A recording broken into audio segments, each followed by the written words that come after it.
오늘 말씀 베드로후서 1장 19절에서 2장 3절까지의 말씀입니다. 베드로후서 1장 19절에서 2장 3절까지의 말씀입니다.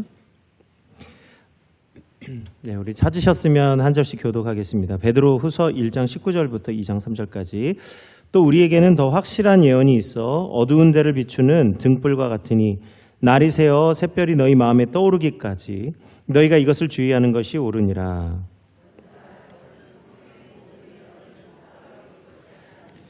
예언은 언제든지 사람의 뜻으로 낸 것이 아니요 오직 성령의 감동하심을 받은 사람들이 하나님께 받아 말한 것입니다.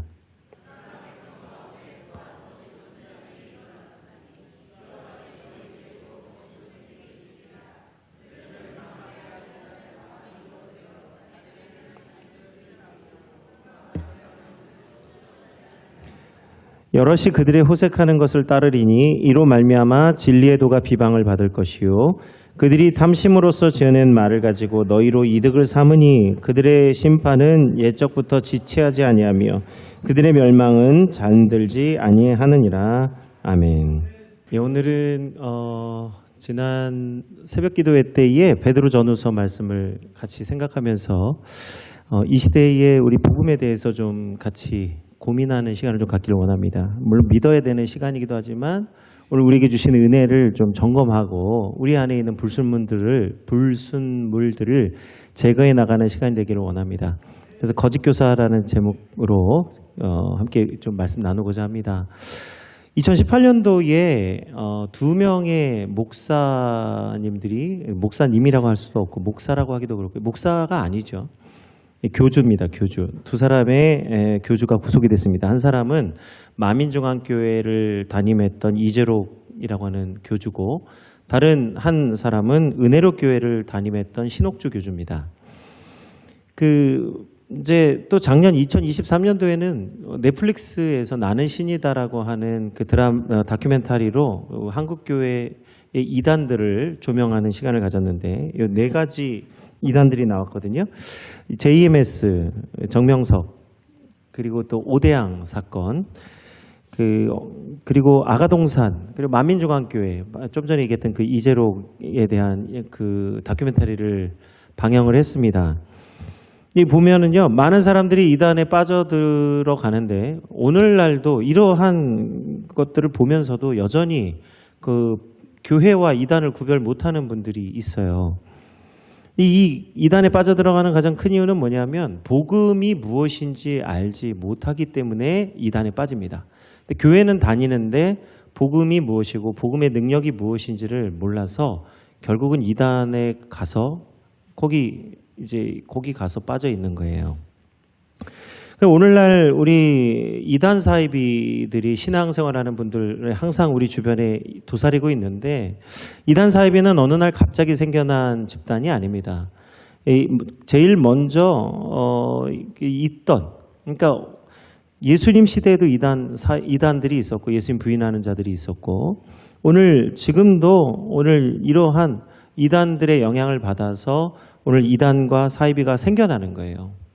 어느 날 짠 나타나는 게 아니라 항상 가라지가 알곡과 함께 있는 것처럼 오늘 이단과 사이비가 교회와 함께 있었습니다. 그래서 이들의 주장은 예나 지금이나 항상 동일합니다. 근데 왜 사람들이 그런데 왜 그럼에도 불구하고 이단과 사이비에 빠져들어가느냐? 아까 복음을 몰라서 그런다고 말씀드렸지만요. 우리가 복음을 모르기 때문에 큰 위기나 사회적으로 큰 위기가 왔을 때나 개인적으로 문제가 생겼을 때 우리가 복음으로 돌아가야 되는데 이 복음을 모르니까 그것을 어떻게든 해결하기 위해서 의지할 곳을 찾아가기 시작하는 거예요. 하나님의 말씀과 기도로 거룩해진다고 말씀하고 있는데 말씀도 아니고 기도도 아니고 오늘 자꾸 그것을 전하는 사람을 의지하는 겁니다. 이럴 때가 이단과 사이비에 빠지기가 쉬운 거예요. 하나님의 말씀 바로 알지 못하면 이단에 빠질 수밖에 없습니다. 한국교회에 이단이 생겨난 시기가 언제냐? 1910년대부터 한국교회 이단이 생겨나기 시작했어요. 한국에 복음이 뿌려지게 된 게 1884년도 이후니까 불과 한 20년, 30년 뒤에 이제 이단들이 생겨나기 시작한 겁니다. 최초의 이단은요, 1917년도에 생긴 이순하라고 하는 여자가 만든 정도교입니다. 최초의 이단들은 다 여자들이 만들었어요.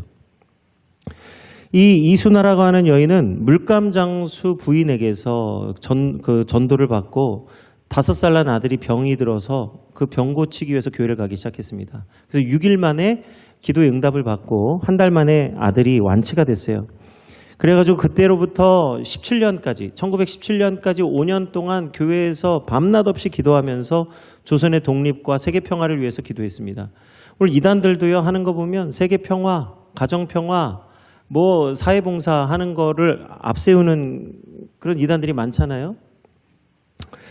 오늘 마찬가지입니다. 이 여인도 조선의 독립과 세계 평화를 위해서 기도했습니다. 물론 우리 이 기도 제목에 이게 다 있긴 있지만요. 이 여인이 이걸 열심히 기도하다가 갑자기 하나님의 계시를 들었다고 고백합니다. 그 계시 내용이 다음과 같습니다. 내가 너를 성신으로 교통시켜 줄 것이니 시급히 독립운동을 일으켜서 자주국가를 건설해야 된다. 그리하면 내가 너희 나라에 함께하여서 심판의 권세를 가지고 인간들의 모든 죄악을 사한 후에 천하만국을 통일하여 모두가 하나 되게 하고 화평하게 다스려서 천국 복락을 줄 것이니 만일 너희 나라가 독립국가가 되지 못하면 내가 너희 나라에 함께할 수 없고 세상은 망할 것이다. 이렇게 얘기했어요. 복음인 것 같기도 하고 요한계시록 말씀인 것 같기도 하고 오늘 우리가 감당하는 사명 같기도 하고 비슷하죠. 그런데 오늘 이순아가 이 기도 하나님께 계시받았다고 하면서 이 하나님의 신비 체험을 한 뒤에 스스로 교주가 됩니다. 이 내용을 가만히 보면 하나님이 우리에게 원하시는 뜻인 것 같은데 어떻게 보면 자기 스스로 자신을 높이는 스스로 교주되는 그런 직통 계시. 하나님의 신령한 사람이 되었다라고 하는 그런 교만이, 영적 교만이 숨어져 있는 거예요. 그래서 하나님 계시를 따라서 독립운동을 하던 이순아가 스스로 자기가 세주님이라고 자기를 지칭하기 시작했어요. 자기가 세주님이래요. 세주님이 무슨 뜻이에요? 옛날 말이니까. 오늘날로 말하면 재림주 얘기하는 거예요. 재림주. 자기가 재림주라고 부르면서 성도들, 400명의 성도들을 데리고 계룡산 안에 들어갔다가 병 들어서 죽습니다. 메시아가 병이 들어서 죽었어요.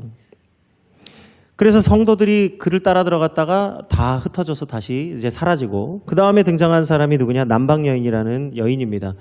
이름도 없는 여인이에요. 근데 10년간 전국의 교회를 돌아다니면서 1920년대에 한국 교회를 어지럽혔습니다.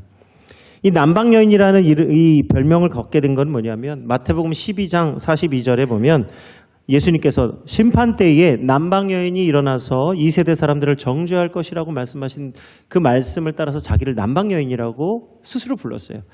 그리고는 자기를 따라다니는 사람들을 데리고 다니면서 전국 교회를 돌아다니면서 병 고쳐주겠다고 이제 신유의 역사를 나타내겠다고 돌아다니기 시작하는 거예요. 특징이 뭐냐면 요한계시록 말씀을 1장부터 22장까지 통독하고 머리에 안수해서 기도해 줍니다. 그래서 병자가 낫는다. 이 기도 받겠냐 안 받겠냐. 전국의 목사님들한테 찾아다니면서 자기가 기도하면 병이 낫는다는 거예요. 그래가지고 여기에 또 빠진 목사님들이 더러 있는 것 아닙니까?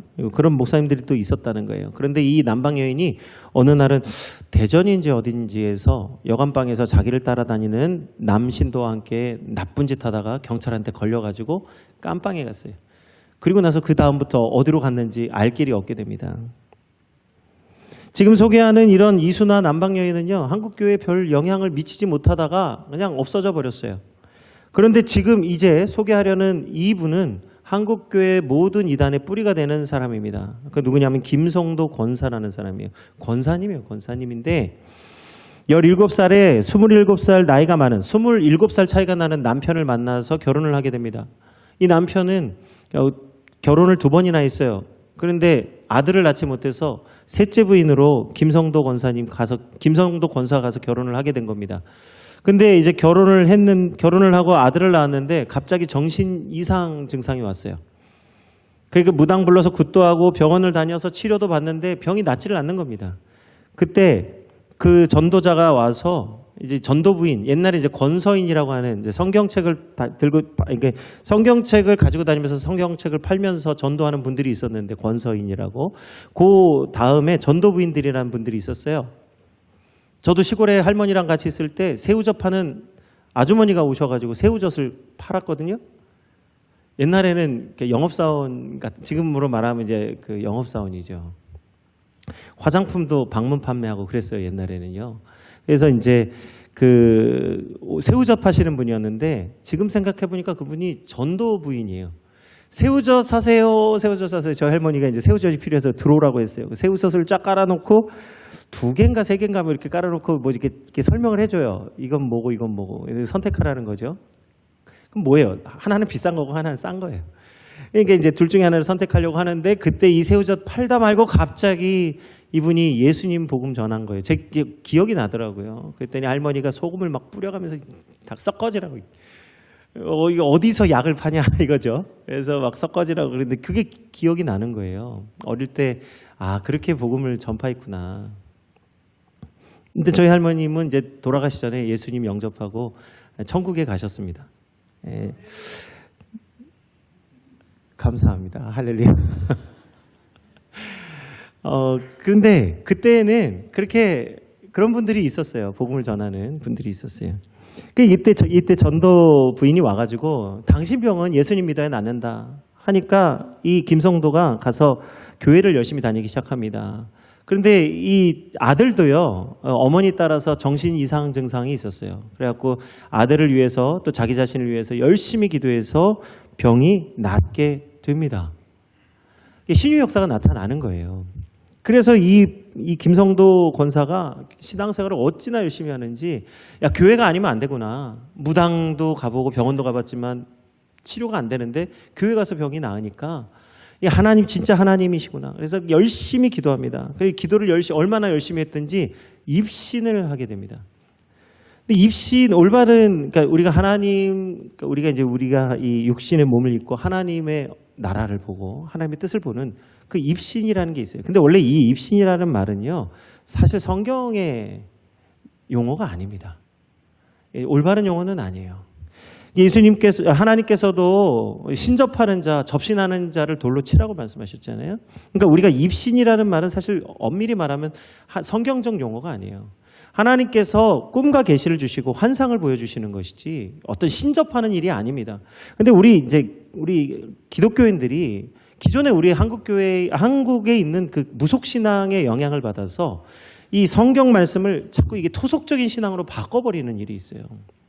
가나안에 들어간 이스라엘 백성들도요, 원래 하나님 신앙이 가나안 신앙하고 이렇게 맞물리면서 그들의 신앙이 이제 변질되잖아요. 그게 이제 바알 신앙이 되는 거예요.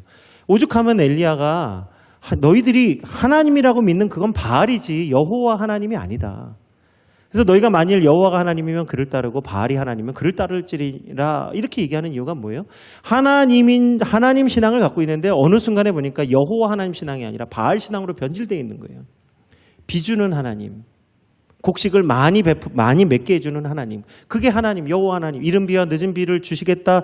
너 포도주와 그리고 젖과 꿀이 흐르는 땅에 너희를 살게 하겠다 하신 그 하나님이시지만 오늘 이스라엘 백성들은 그것만 하나님으로 인정하는 거예요.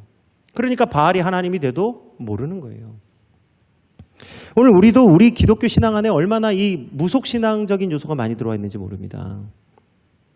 그래서 기도 생활에 힘쓰면서 입신의 체험을 하면서 하나님이 자기에게 말씀해 주신 것에 대해서 하나님이 내게 말씀하셨다, 특별하게 계시해 주셨다라고 하는 것을 가지고 자랑하기 시작하는데 그 내용을 12장의 종이에다 기록을 해서 남겨두었습니다. 그 내용이 뭐냐면 5가지인데요. 첫 번째는 인간의 죄의 뿌리는 선악과를 먹은 것이 아니라 하나님의 말씀을 어긴 데 온 게 아니라 음란을 해서 그랬다는 거예요. 남자와 여자가 음란한 행위를 해서 이 죄가 들어왔다, 이렇게 얘기하는 거예요. 지금 이 김성도 권사가 말하는 게 오늘 한국교회 이단의 완전한 뿌리요, 모든 교제예요. 두 번째는 예수님은 십자가에서 죽으러 오신 것이 아닌데 인간들이 너무 음란해서 예수님이 십자가에서 죽게 되셨다는 거예요. 뭔 말도 안 되는 소리입니까? 죽으러 오신 게 아니라는 거예요. 죽을 뿐이 아닌데 인간들이 음란함 때문에 예수님을 십자가에 못 박아서 죽게 했다는 거예요. 예수님 3번이나 얘기하셨잖아요. 제자들한테 내가 죽어야 한다. 베드로가 뭐라고 말합니까? 주여 결단코 그런 일이 일어나서는 안 됩니다. 이미 성경만 알아도 지금 이 말이, 이 계시가 이게 얼토당토하는 말도 안 되는 얘기라는 걸 알 수 있는 거죠. 어떻게 이게 하나님 계시가 아닌 거예요.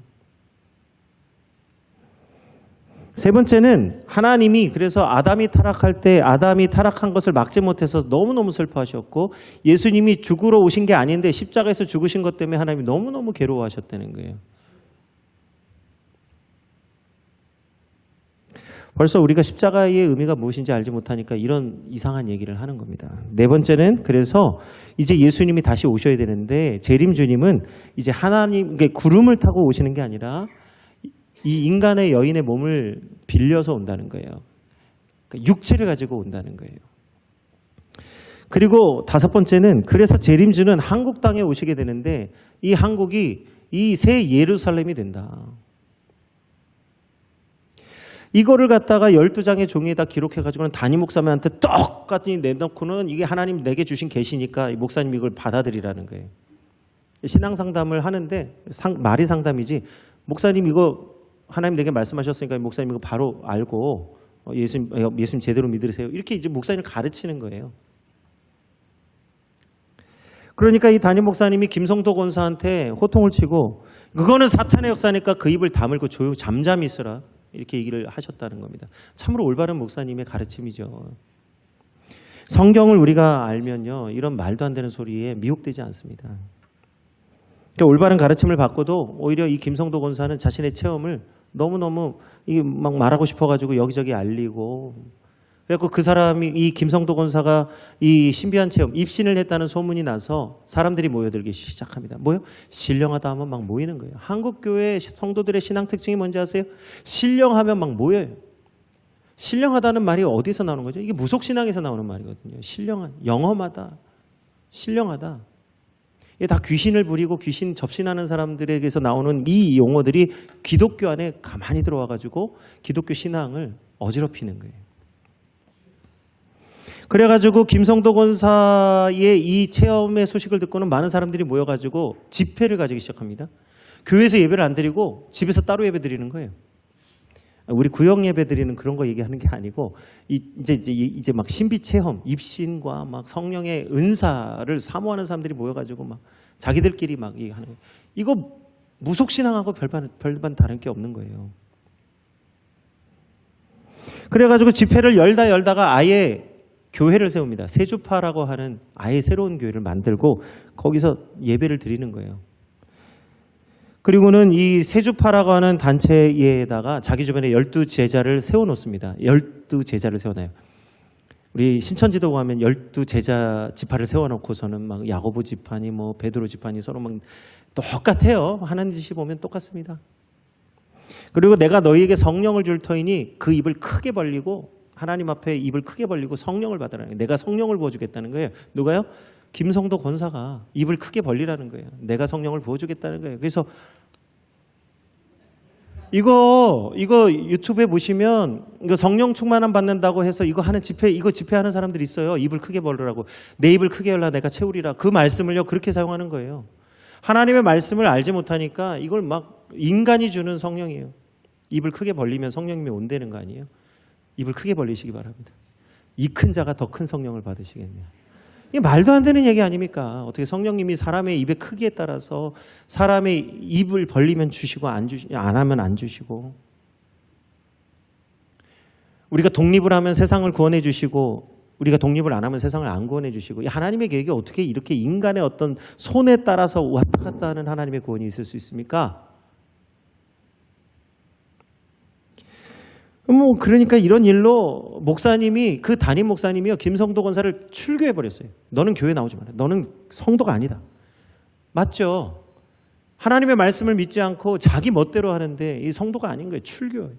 올바르게 가르치신 거예요.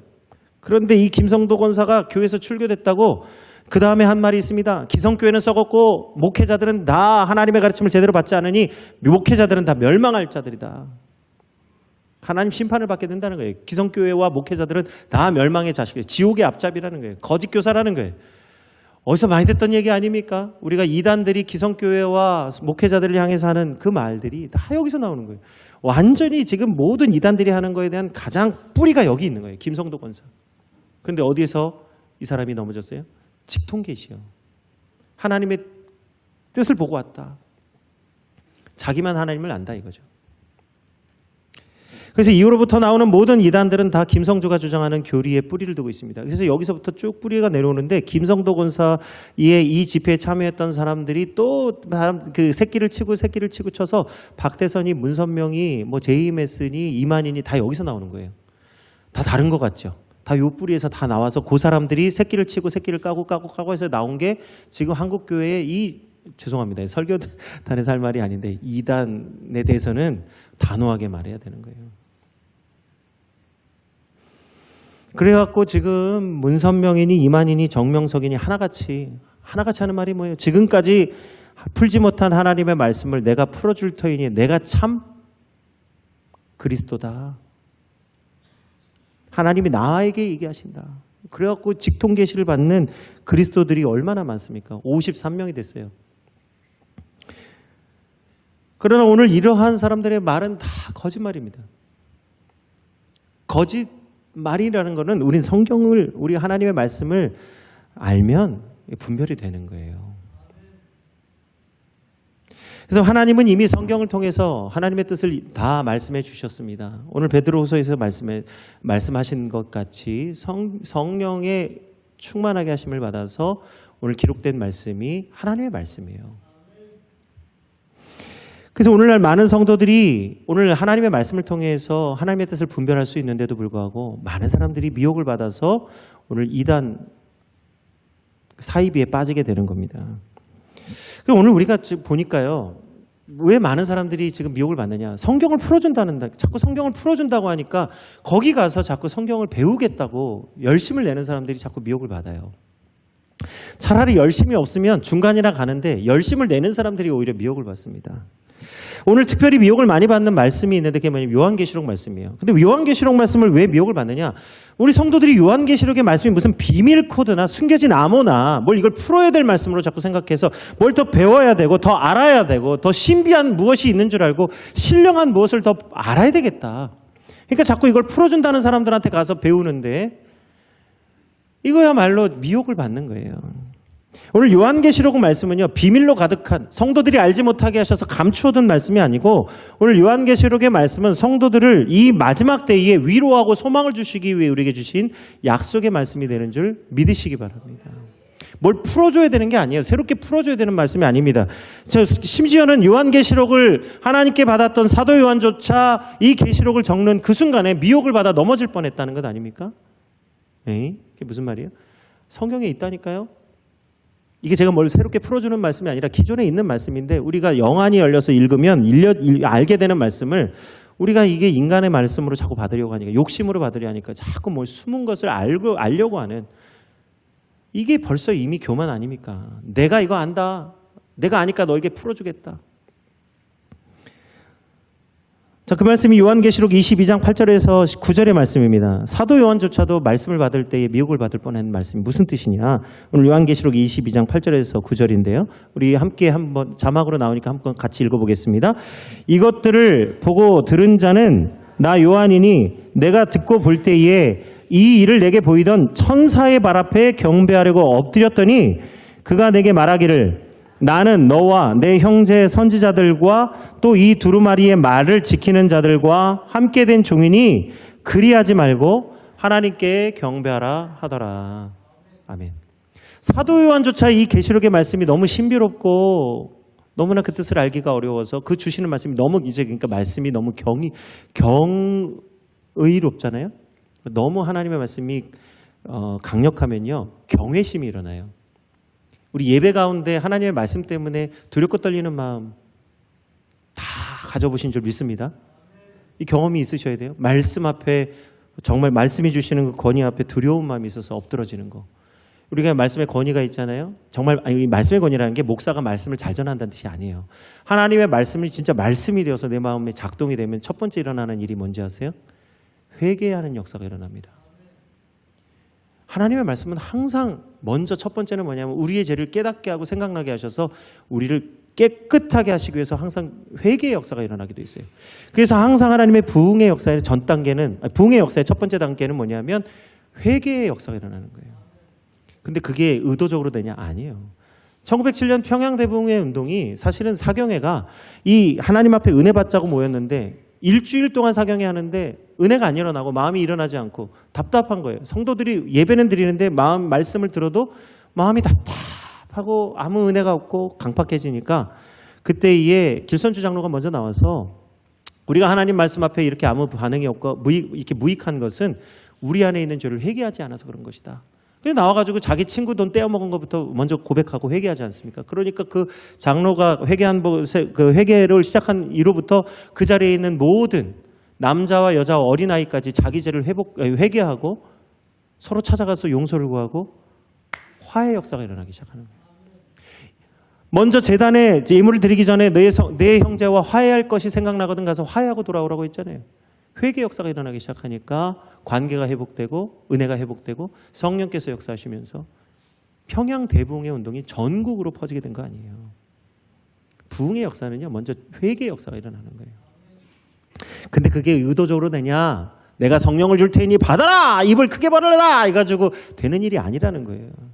그러니까 말씀을 모르니까 성령 충만함이 무엇인지도 모르고 성령의 내주하심이 뭔지도 모르고 성령의 역사가 어떻게 일어나는지를 모르니까 우리가 엉뚱한 데 가서 있는 거예요.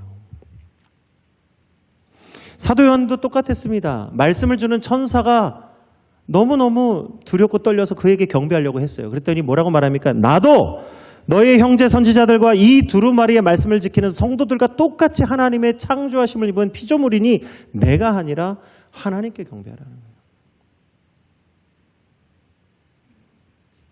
예배의 대상, 말씀의 대상이 다른 거예요. 말씀을 풀어주는 자, 오늘 거짓 교사들과 거짓 예언자들이 아니라 하나님을 경배하는 일이 일어나야 되는 겁니다. 그리고 예수님이 사도 요한에게 오늘 계시록을 우리에게 주시는 진정한 목적을 알려주세요. 그것이 계시록 22장 10절에서 21절의 말씀입니다. 우리 한번 같이 읽어보겠습니다. 요한계시록 1장부터 22장까지 다 읽어도 오늘 이 요한계시록을 우리에게 주시는 이유가 목적이 무엇인지 알지 못하면 이 무슨 비밀을 풀고 뭐 666이 뭐고 한때 두때 반때 이런 쓰잘데기 없는 거에 관심 갖지 마시기 바랍니다. 아무 의미 없는 얘기예요. 마지막 때가 언제냐? 이때냐 저때냐? 신용카드를 써야 되냐 말아야 되냐? 베리칩이 어쩌냐? 다 미혹하는 말이에요. 다 불필요한 말입니다. 자, 오늘 진정한 요한계시록의 목적이 무엇인지 22장 10절에서 21절의 말씀인데요. 이 말씀을 정말 하나님 말씀으로 믿고 받으시면 정말 하나님 성령께서 우리 가운데 말씀의 뜻을 깨달아 알게 하여 주실 줄 믿습니다. 함께 소망을 가지고 말씀 봉독하겠습니다. 또 내게 말하되 이 두루마리의 예언의 말씀을 임봉하지 말라. 때가 가까우니라.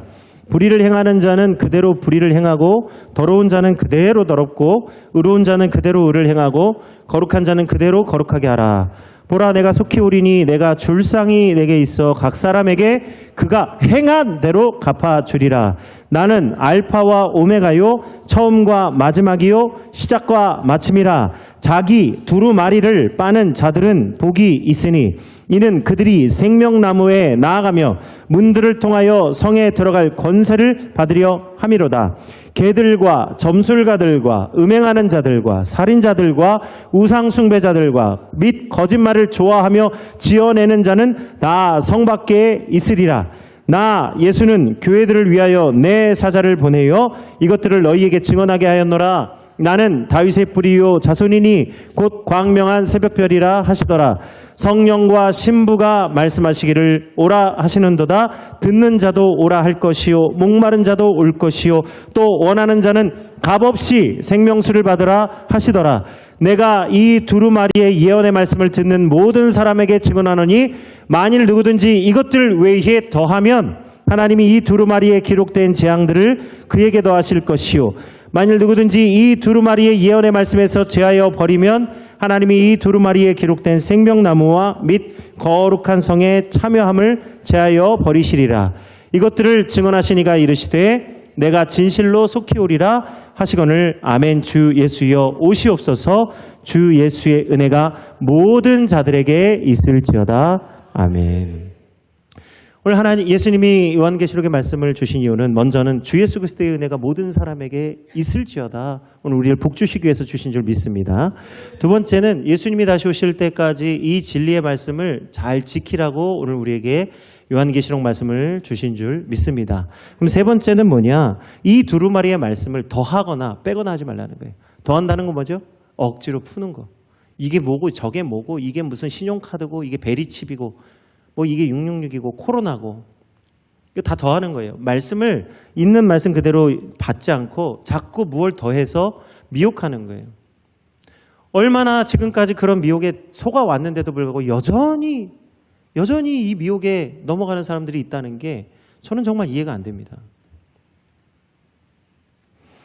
그래서 오늘 말씀이 뭐예요? 하나님이 주신 말씀. 이 요한계시록은요. 하나님이 주신 우리에게 주신 66권의 모든 말씀을 더하거나 빼지 말라는 거예요. 있는 그대로 말씀 주신 그 은혜를 깨닫고 자기에게 주신 그 말씀의 두루마리를 깨끗하게 빨아서 항상 자신의 행위를 옳게 하는 자에게 하나님의 구원을 보이리라고 말씀하셨잖아요. 그 믿음은 행함에 있는 것이에요. 말씀대로 행하는 능력 안에 있는 것이지 무슨 뭘 모르는 걸 깨닫게 해주고 풀어줘서 그걸 알아가지고 구원받는다? 뭔 말도 안 되는 소리입니까? 뭘 더 알아야 됩니까? 이미 예수님이 나를 구원해 주셨다는 사실을 알고 있는데 뭘 더 알아야 구원을 받겠습니까? 뭘 더 알아야 구원의 날에까지 인치심을 받겠습니까? 이미 받았는데. 참으로 영적 교만이 한국 교회에 얼마나 우상이 되는지 몰라요. 하나님의 비밀을 내가 풀어줄 것이다. 성령 충만함도요, 이게 교만이에요. 막 은사, 나를 통하여 은사가 나가야 되고, 나를 막 은사가 있는 사람이 더 권위 있는 사람이고, 능력 행하는 사람이 교회에서 더 높은 사람이고, 다 영적 교만하면서 오는 거예요. 하나님이 우리에게 주시는 이 두루마리, 예언의 두루마리는 무슨 일을 하십니까? 우리의 목적은 하나님이 주신 말씀을 믿고 따르는데 우리에게 주신 말씀의 능력이 뭐예요? 디모데후서 3장 16절에서 17절 말씀입니다. 우리 함께 읽어보겠습니다. 디모데후서 3장 16절 17절. 모든 성경은 하나님의 감동으로 된 것으로 교훈과 책망과 바르게 함과 의로 교육하기에 유익하니 이는 하나님의 사람으로 온전하게 하며 모든 선한 일을 행할 능력을 갖추게 하려 함이라. 아멘. 모르는 어떤 비밀을 막 알아가지고 뭔가 막 새로운 어떤 것들이 깨달아지는 그게 아니고 하나님의 일을 행할 능력을 갖추게 하시는 하나님의 온전한 능력을 갖는 것이 오늘 우리에게 주신 하나님의 말씀의 능력이 된 줄 믿습니다. 그 우리가 그래 이단 분별할 수 있는데 왜 못하냐 이 말이에요.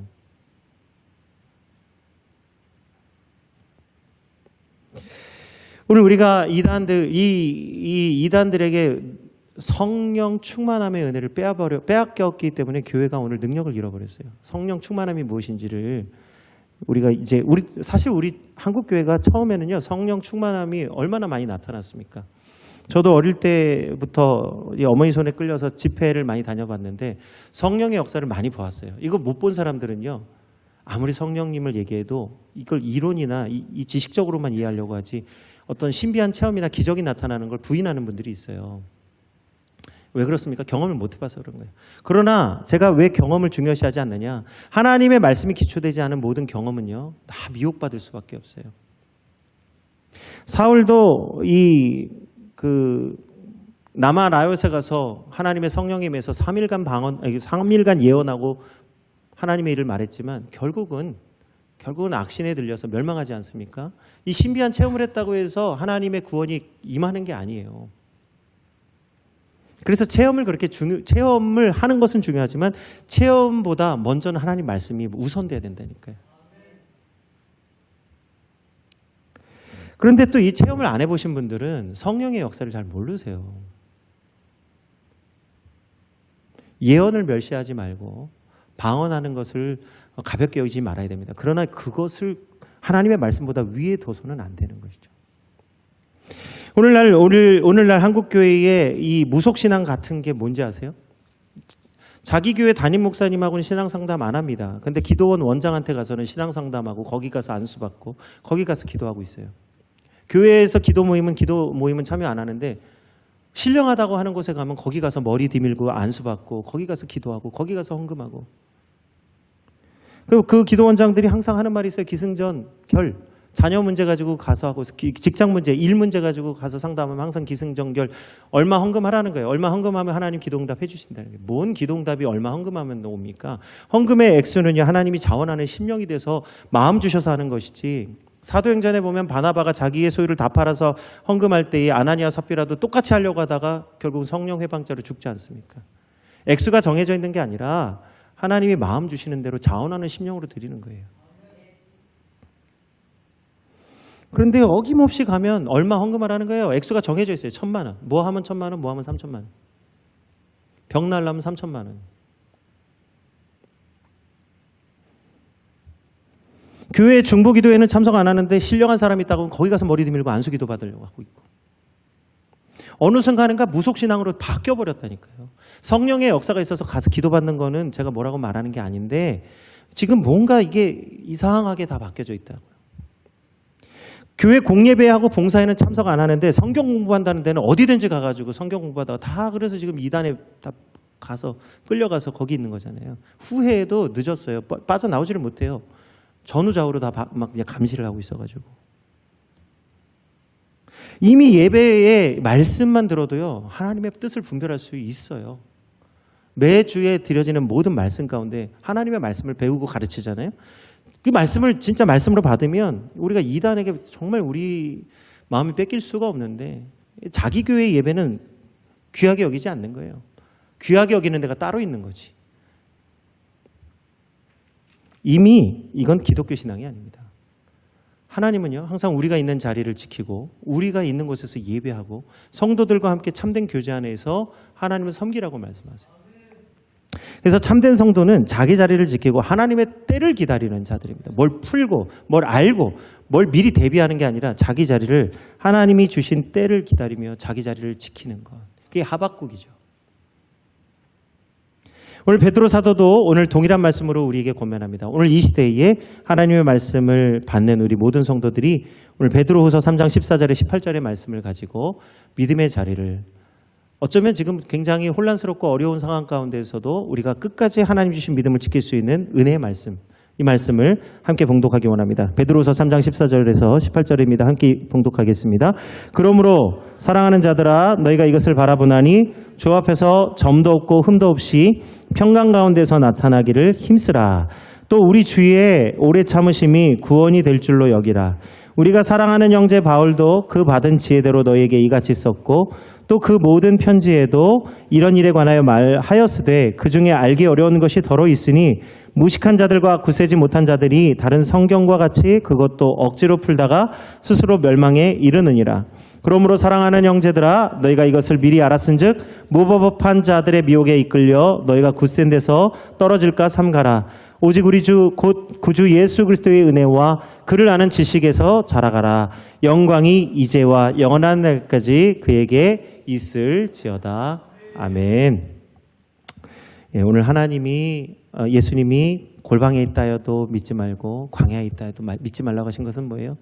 하나님, 예수님이 임하시면요, 하나님의 능력으로 번개가 동에서 서해까지 번쩍임 같이 온 세상에 충만하고 온 세상에 가득하게 임하게 하실 줄 믿습니다. 예수님 다시 오실 때는 온 세상의 영광이 가득해서 오시는 거예요. 뭐 어떤 여인의 몸에 태어나서 대한민국에서 태어나서 대한민국이 예루살렘이 되는 어떤 이런 정말 너무나 인간의 욕심적인, 인간의 생각 같은 이렇게 오시지 않는다는 거예요. 오늘 우리가 참되게 하나님의 말씀을 받고 하나님이 오늘 우리 가운데 부어주신 성령의 능력을 따라 모든 사람에게 동일하게 부어주시는 성령의 은혜를 따라서 하나님의 은혜를 누리는 우리 모든 복된 성도님들 되시기를 주의 이름으로 축원드립니다. 우리 함께 찬양하겠습니다. 오늘 이 시간에 나 무엇과도 주님을 바꾸지 않겠습니다. 다른 어떤 은혜도 구하지 않겠습니다. 오직 주님만을 내 삶이 도움이 되시는 줄 믿고 주의 얼굴을 구하며 주님의 말씀에 순종하는 우리 모두 되기 원합니다. 함께 찬양하겠습니다. 나 무엇과도 주님을 바꾸지 않으리. 다른 어떤 은혜 구하지 않으리. 오직 주님만이 내 삶의 도움이시니 주의 얼굴 보기 원합니다. 다시 한번 찬양하며 나 무엇과도 나 무엇과도 주님을 바꾸지 않으리. 다른 어떤 은혜 구하지 않으리. 오직 주님만이 내 삶의 도움이시니 주의 얼굴 보기 원합니다. 주님 사랑해요. 주님 사랑해요.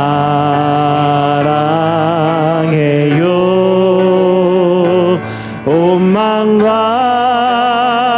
정성 다해 하나님의 신실한 친구 되기 원합니다. 주님 사랑해요. 주님 사랑해요.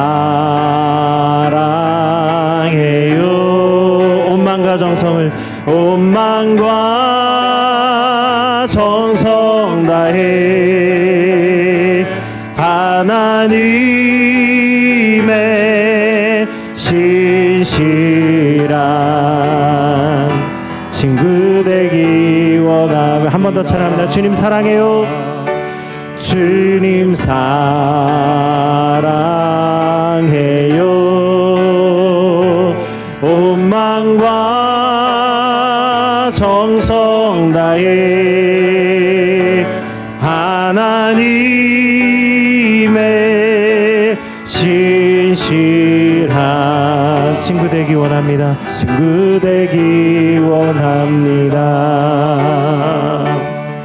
이 시간 우리 함께 기도하기 원합니다. 오늘 우리에게 주신 말씀대로 그 말씀을 더하거나 빼지 않게 하시고 오직 주신 말씀 그대로 믿고 순종하게 하여 주셔서 하나님이 우리에게 말씀하여 주신 대로 성도의 소망을 따라 살게 하시고 하나님 앞에 우리의 말씀 앞에 우리의 두루마리를 빨며 성도들과 화목하고 하나님이 주신 말씀의 자리 믿음의 자리를 지키고 잘 섬기고 잘 견디고 하나님의 때를 분별하게 하여 주옵소서. 우리 주의 이름으로 함께 기도하겠습니다.